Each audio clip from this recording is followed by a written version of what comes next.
The sixth episode of House of David, Giants Awake, is out now, and it is a bit of a doozy. We've got professions of young love, some war on earth and also in heaven, an impressive showcase of some legendary old man strength, and most of all, we've got some giants. There's a lot going on in this episode, so let's get into it.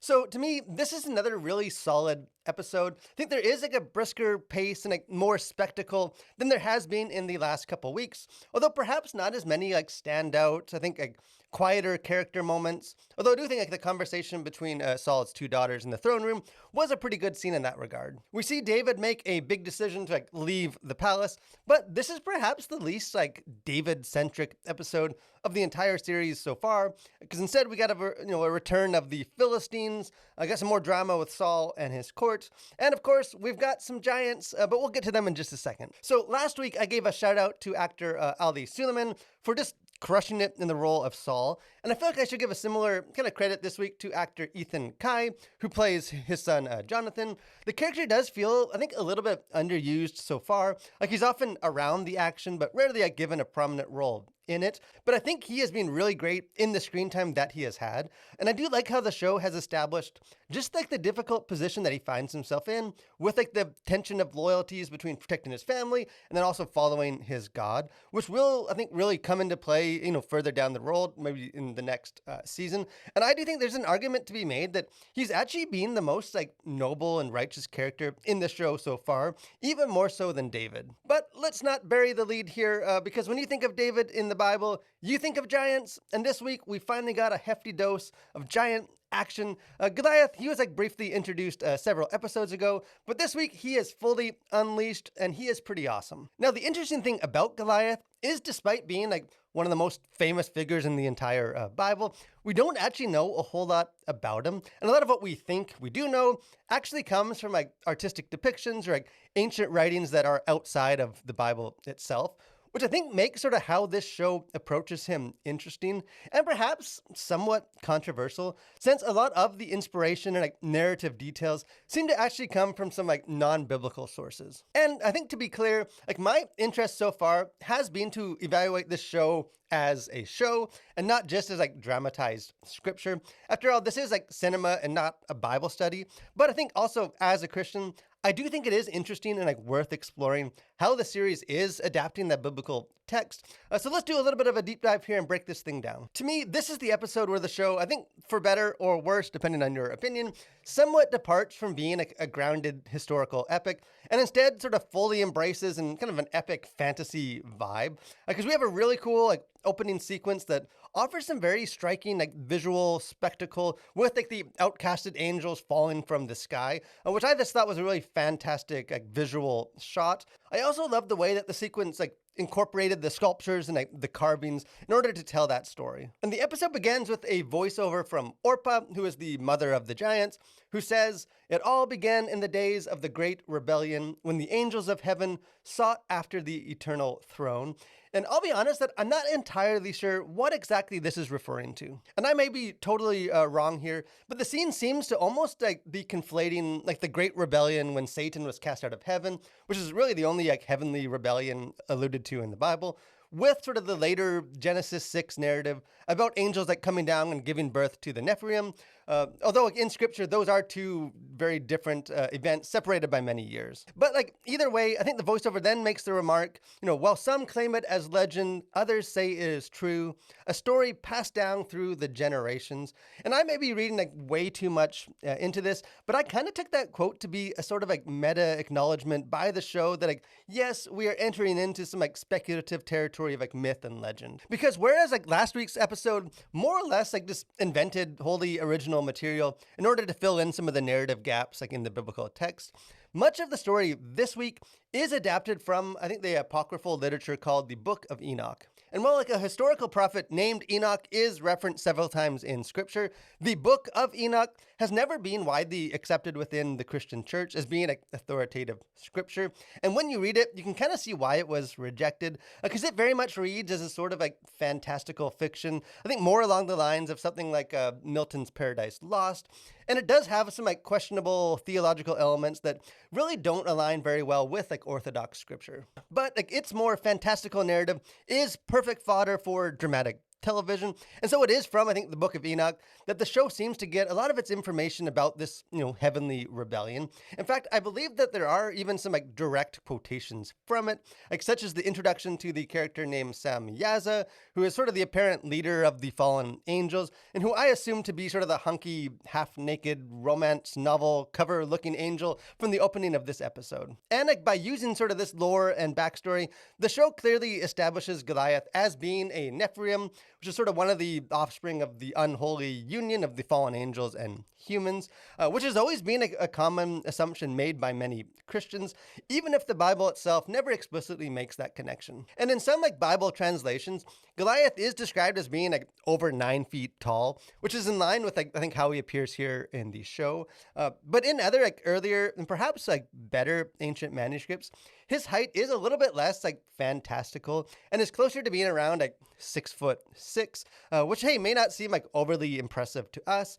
And yet, the average height back in biblical times was significantly shorter than it is today, so it still would have been quite formidable. But on the topic of the Nephilim, the Bible introduces these mysterious beings in Genesis 6:4, which says, the Nephilim were on the earth in those days, and also afterwards, and their existence seems to be one of the reasons for the Great Flood, although for what it's worth, they aren't actually described as being giants, just mighty men of renown. But the reason many people assume that they were, in fact, giants is because of the later reference in Numbers 13:33, where the Israelite spies report back to Moses, saying they can't take the promised land because there are Nephilim giants there, although the statement may be somewhat of an exaggeration made by fearful spies, since they don't ever encounter literal giants later. I think one last sort of scripture that is relevant to this episode is Genesis 7:21-23, which sort of describes the world after the Great Flood, and clearly states that every living creature, except for Noah and those that were with him on the ark,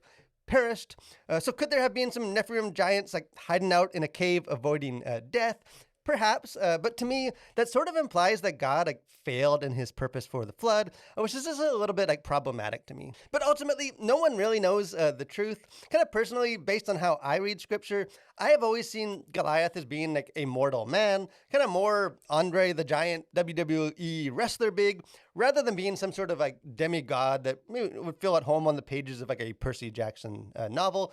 Yet eventually Saul's entire army will cower in fear before him. So there's obviously something special and unusual about him that perhaps better supports the show's interpretation. But all that being said, I think setting aside the issue of biblical faithfulness, I do think framing Goliath in this way is effective for the show. It makes total sense to take the more dramatic interpretation.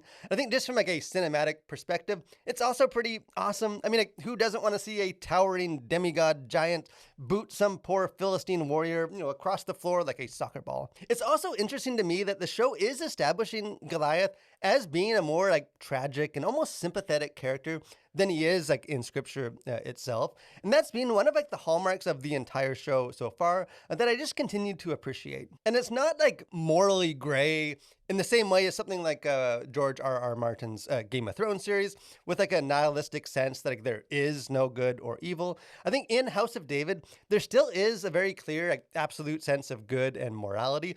It's just that the characters themselves are not wholly defined by good or evil. I think they're complicated and morally inconsistent in ways that I think feels more relatable and true to life. But enough about Goliath, because I think there's some other interesting things going on in this episode as well. Kind of thematically, it seems like there's a continuation of last week's motif on that tension between duty and destiny. Because you have Merab telling her sister that free will is just an illusion and really all they have is duty, which ultimately leads Michal to declare to David 2 things that are true. 1, that she loves him, and then 2, that they can never be together. Essentially choosing her perceived duty over her desired destiny. But I think this week, they also kind of introduce an idea of conflict between duty to man and then like duty to God.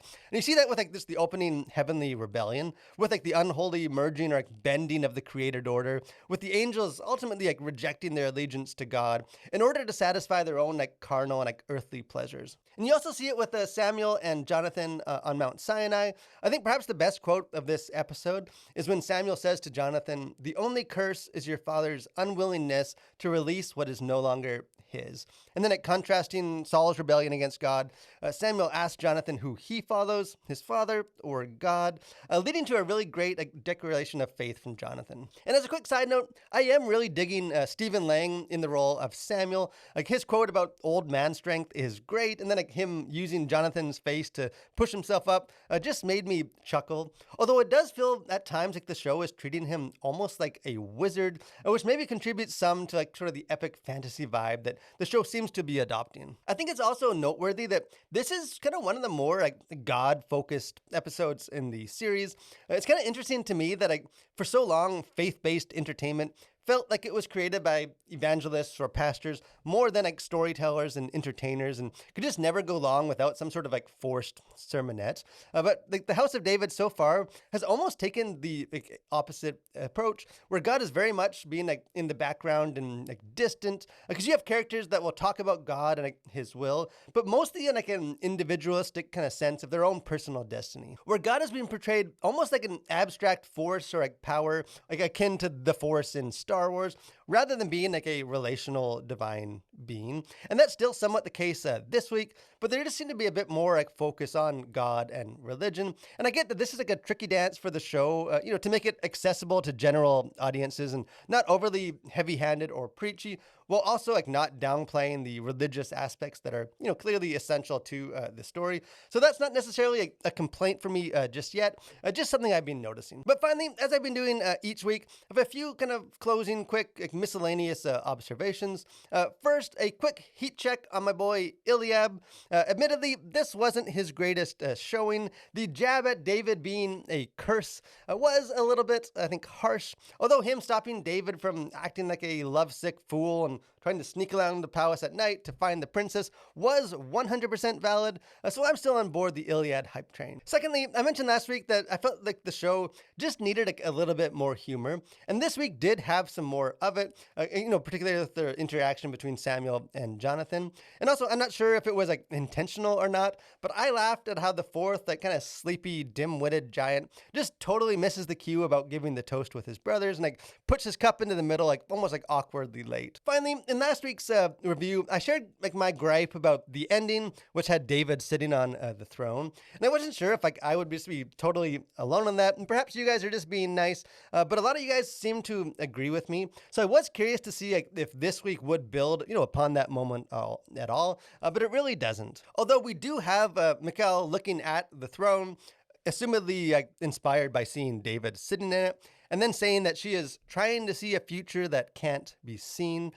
So the moment appears to be more about like her getting a foreshadowed glimpse of like David's kingly future, rather than being anything like, more significant, which I think is fine. It really wasn't like a big game-breaking issue to me, but I think I like it even less, kind of given how this week's episode played out. But overall, I really liked this episode. We're now 6 episodes in, so I think there is enough of like a sample size in order to be able to say that this show just is really great. I'll be curious to see, though, like how it wraps things up in these final 2 episodes, especially with some of like the big events likely to take place. But these first 6 episodes have given me confidence that the show will be able to deliver, I think, a satisfying conclusion. But hey, I would love to hear what you thought of the episode, so don't be shy, jump into the comment section, let's have a conversation about it. Encourage you guys to, if you haven't done so, subscribe to the channel, become a Collider, got lots of other movie reviews, got our podcast, got interviews, just other fun stuff. Would love to have you guys be a part of that.